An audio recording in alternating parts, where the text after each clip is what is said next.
Hello बच्चों। बच्चों, आज हम नादान दोस्त पाठ प्रारंभ करेंगे।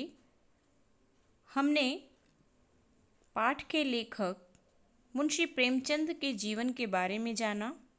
उनकी एक अन्य कहानी दो बैलों की कथा, ये भी हमने पढ़ी। अब उन्हीं के द्वारा लिखी गई एक और कहानी नादान दोस्त, जो आपकी वसंत की बुक में है, हम उस कहानी को आज पढ़ेंगे। कहानी का सारांश इस प्रकार है कि केशव और श्यामा दोनों भाई बहन थे। उनके घर के कार्निस यानी दीवार के ऊपर आगे बढ़ा हुआ भाग, हमारे यहाँ खिड़कियाँ होती है, खिड़कियों के ऊपर कुछ छज्जा सा बना होता है ना, उसके ऊपर का भाग वो कार्निस होता है। तो उनके घर के कार्निस पर चिड़िया ने अंडे दिए थे। बहुत सी बार देती है ना चिड़िया, कबूतर, बहुत से पक्षी घरों के वहाँ घोंसले बना लिया करते हैं और अंडे देते हैं। दोनों भाई हर दिन चिड़िया को वहाँ आते जाते देखा करते। उनको देखने में वे लोग इतने मग्न हो जाते कि उन्हें अपने खाने पीने का भी ध्यान नहीं रहता। अब अंडों को देखकर दोनों बच्चों के मन में कई प्रकार के सवाल उठते, जैसे कब बड़े होंगे, कैसे रंग के होंगे, किस तरह निकलेंगे। बहुत सारी जिज्ञासाएं उनके मन में आती। अब उनके पिता तो उनके काम में व्यस्त रहते, माँ के काम में व्यस्त रहती, इसलिए उनके पास तो कोई जवाब देने वाला ही नहीं था इन बातों का। अब दोनों आपस में ही एक दूसरे को जवाब देकर, सवाल करके और तसल्ली कर लेते।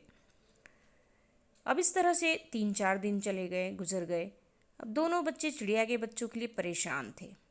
उन्हें लग रहा था कि कहीं अंडों से निकलने वाले बच्चे भूख प्यास से न मर जाएं। अब वे दोनों उन्हें बचाने के लिए लग जाते हैं। वे खाने के लिए चावल के दानों का, पीने के लिए पानी का, इन सब का इंतज़ाम करते हैं। छाया के लिए बाल्टी लाते हैं कूड़े की, अंडों के नीचे कपड़े की मुलायम गद्दी बना के रखते हैं। और एक दिन क्या हुआ, जब ये सारे चीज़ें वो इकट्ठी कर लेते हैं, तो गर्मी के दिनों में जब उनके पिता दफ्तर गए हुए थे और उनकी माँ सो रही थी, तो बच्चों ने क्या किया कि जो इंतज़ाम किए हुए सामान थे उनके द्वारा अंडों की रक्षा करने का सोचा कि जो जो हमने इकट्ठा किया है अंडों की रक्षा के लिए, सुरक्षा के लिए, हम उन सब का उपयोग कर लेते हैं। तो जैसे ही केशव अंडों को हाथ लगाता है, दोनों चिड़िया उड़ जाती है। अब दोनों ने अंडों को अच्छे ढंग से उठाया और उन्होंने गद्दे पर अंडों को रख दिया, दाना पानी भी रख दिया और फिर सोने चले गए। जब वे सोकर उठे तो उन्होंने क्या देखा कि अंडे तो टूटकर नीचे गिरे हुए पड़े थे। जब उनकी माँ को यह बात पता चली कि मम्मी को, तो उन्होंने कि ये पता चली कि केशव ने अंडों को हाथ लगाया था, तो उन्होंने अपने बच्चों को बताया कि अंडों को छूने से चिड़िया के अंडे गंदे हो जाते हैं और फिर चिड़िया उन्हें नहीं सेती। सेती का मतलब कि चिड़िया अपने पंखों से दबाकर उन्हें रखती है अंडों को, जिससे कि उन्हें गर्मी मिले और उस गर्मी से अंडे में से बच्चा फिर बाहर आ जाता है ना। तो यदि उन अंडों को कोई और हाथ लगा लेता है तो फिर वह उन अंडों को सेती नहीं है। तो केशव को नहीं पता थी। केशव और श्यामा इन बातों को नहीं जानते थे, दोनों नादान थे। तो यह जानकर केशव को कई दिनों तक अपनी गलती पर बहुत पछतावा होता है। फिर उसके बाद वो चिड़िया भी उन्हें वहाँ कभी दिखाई नहीं देती है। तो बच्चों, ये इस पाठ का सार था। अब हम पाठ का वाचन करेंगे, ध्यान से आप सुनेंगे। केशव के घर कार्निस के ऊपर एक चिड़िया ने अंडे दिए थे। केशव और उसकी बहन श्यामा दोनों बड़े ध्यान से चिड़िया को यहाँ आते जाते देखा करते। सवेरे दोनों आँख मलते कार्निस के सामने पहुँच जाते और चिड़िया दोनों को वहाँ बैठा पाते। उनको देखने में दोनों बच्चों को न मालूम क्या मज़ा मिलता। दूध और जलेबी की सुध भी नहीं रहती थी।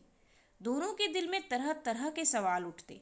अंडे कितने बड़े होंगे, किस रंग के होंगे, कितने होंगे, क्या खाते होंगे, उनमें से बच्चे किस तरह निकल आएंगे, बच्चों के पर कैसे निकलेंगे, घोंसला कैसा है।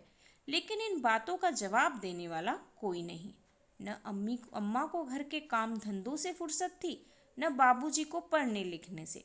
दोनों बच्चे आपस ही में सवाल जवाब करके अपने दिल को तसल्ली दे दिया करते थे। अब केशव के यहाँ पर घर पर जब कार्निस पर एक चिड़िया अंडे देती है तो दोनों भाई बहन बहुत ध्यान से देखते हैं चिड़िया को आते जाते। बच्चों में बहुत जिज्ञासा होती है, आप लोगों में भी होती है ना। अपने घर के यहाँ कोई चिड़िया या कबूतर अंडा देगा तो आप भी उसे देखेंगे कि अरे अब क्या होगा, अब बच्चे निकलेंगे। सभी को होती है, सभी बच्चों के मन में यह जिज्ञासाएं आती है। बच्चों का स्वभाव होता है ये। और यदि कोई कॉलोनी में, मोहल्ले में यदि कोई डॉगी का भी कोई है बच्चा, तो आप उसे भी बहुत प्यार करते हैं, उसे रोटी दूध देंगे, है ना, उसे बड़ा होता हुआ देखना चाहेंगे आप। तो ऐसे बच्चों के मन में बहुत जिज्ञासाएं होती है, उत्सुकताएं होती हैं। तो केशव और श्यामा के मन में भी इसी तरह के बहुत सारे सवाल थे कि कैसे बड़े होंगे बच्चे, कैसे रंग के होंगे, क्या होगा। बहुत सारे प्रश्न उनके मन में उठते थे और वे उनका जवाब उन्हें कहीं से नहीं मिल पाता था। उनकी मम्मी घर के कामों में व्यस्त रहती थी, पापा ऑफिस के कामों में। तो दोनों आपस में ही एक दूसरे को जवाब दे देकर अपने मन को तसल्ली कर लिया करते थे। श्यामा कहती, क्यों भैया, बच्चे निकलकर फुर्र से उड़ जाएंगे। केशव विद्वानों जैसे गर्व से कहता, नहीं रे पगली, पहले पर निकलेंगे, बगैर परों के बेचारे कैसे उड़ेंगे। श्यामा, बच्चों को क्या खिलाएगी बेचारी। केशव इस पेचीदा सवाल का जवाब कुछ न दे सकता था। पेचीदा यानी मुश्किल। अब श्यामा कहती कि भैया, क्या दोनों नादान थे, दोनों को नहीं पता था कि वे क्या गलती कर रहे हैं, दोनों बहुत मासूम थे। तो श्यामा कहती कि बच्चे क्या निकलते ही उड़ जाएंगे। तो केशव कहता है उस विद्वानों की तरह, जैसे उसे बहुत कुछ ज्ञान था, वो कहता है नहीं नहीं, पहले तो पर निकलेंगे, पंख आएंगे इनके, फिर उसके बाद ये उड़ेंगे, बिना पंखों के कैसे उड़ेंगे। अब श्यामा कहती कि क्या खिलाएगी बेचारी वो उन बच्चों को। तो केशव बहुत, उसे लगता कि वाकई ये बहुत मुश्किल सवाल है, तो कुछ जवाब नहीं दे पाता था। इस तरह 3-4 दिन गुजर गए। दोनों बच्चों की जिज्ञासा दिन ब दिन बढ़ती जाती थी। अंडों को देखने के लिए वे अधीर हो उठते थे। अधीर यानी व्याकुल, बेचैन हो उठते थे। बार बार उन्हें अंडों को देखने की बड़ी इच्छा होती। उन्होंने अनुमान लगाया कि अब ज़रूर बच्चे निकल गए होंगे। बच्चों के चारे का सवाल अब उनके सामने आ खड़ा हुआ कि अब तो बहुत दिन हो गए, अब बच्चे ज़रूर निकल गए होंगे, अब बच्चों के खाने की क्या व्यवस्था होगी। चिड़िया बेचारी इतना दाना कहाँ पाएगी कि सारे बच्चों का पेट भरे। गरीब बच्चे भूख के मारे चूं चूं करके मर जाएंगे। इस मुसीबत का अंदाजा करके दोनों घबरा उठे। दोनों ने फैसला किया कि कार्निस पर थोड़ा सा दाना रख दिया जाए। श्यामा खुश होकर बोली, तब तो चिड़िया को चारे के लिए कहीं उड़कर न जाना पड़ेगा ना। अब चिड़िया बेचारी इतना दाना कहाँ से लाएगी, इसके इतने सारे अंडे थे, 3-4 अंडे उनका पेट भर सके, ये बच्चे तो ऐसे ही मर जाएंगे। अब दोनों घबरा जाते कि अगर ऐसी मुसीबत हुई, खाना नहीं दे पाई चिड़िया और बच्चे अगर मर गए तो क्या होगा। तो दोनों ने फैसला किया कि हम कार्निस पर, ऊपर जो दीवार है उसके ऊपर हम कुछ खाना रख देंगे। केशव, नहीं, तब क्यों जाएगी। श्यामा, क्यों भैया, बच्चों को धूप न लगती होगी।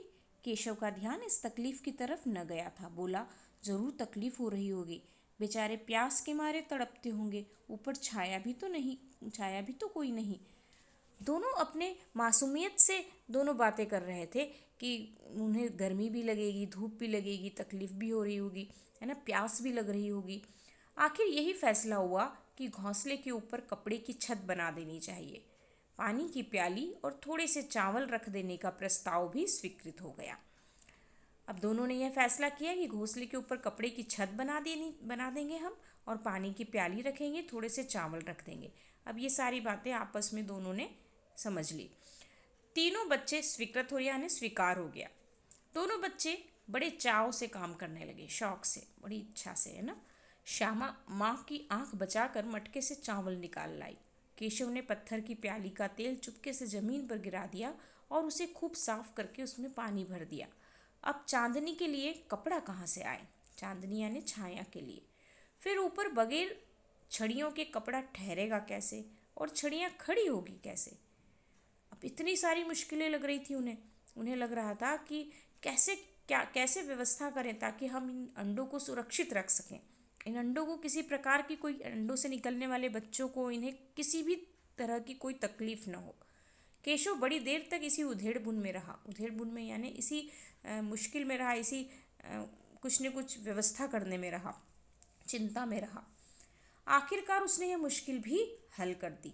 श्यामा से बोला, जाकर कूड़ा फेंकने वाली टोकरी उठा लाओ, अम्मा जी को मत दिखाना।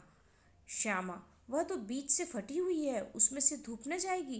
केशव ने झुंझलाकर कहा, तू टोकरी तो ला, मैं उसका सुराख बंद करने की कोई हिकमत निकालूंगा। हिकमत यानी उपाय, तरीका। अब दोनों उन अंडों की रक्षा करने के लिए लगे थे। अब ये चित्र देखिए, इस चित्र में श्यामा नीचे खड़ी है और केशव स्टूल के ऊपर खड़ा है और अंडों को सुरक्षा प्रदान कर रहे हैं। दोनों अंडों के लिए छाया, दाना, पानी सब कुछ करने की कोशिश कर रहे हैं और अंडों को उत्सुकता से देख रहे हैं। चित्र में देखा ना आपने। श्यामा दौड़कर टोकरी उठा लाई। केशव ने उसके सुराख में थोड़ा सा कागज ठूस दिया और तब टोकरी को एक टहनी से टिकाकर बोला, देख, ऐसे ही घोंसले पर उसकी आड़ कर दूंगा, तब कैसे धूप जाएगी। श्यामा ने दिल में सोचा, भैया कितने चालाक हैं। अब दोनों ने पूरी व्यवस्था कर दी, उनकी छाया भी कर दी, दाना पानी सब कुछ। गर्मी के दिन थे, बाबूजी दफ्तर गए हुए थे। अम्मा दोनों बच्चों को कमरे में सुलाकर खुद सो गई थी, लेकिन बच्चों की आंखों में आज नींद कहाँ।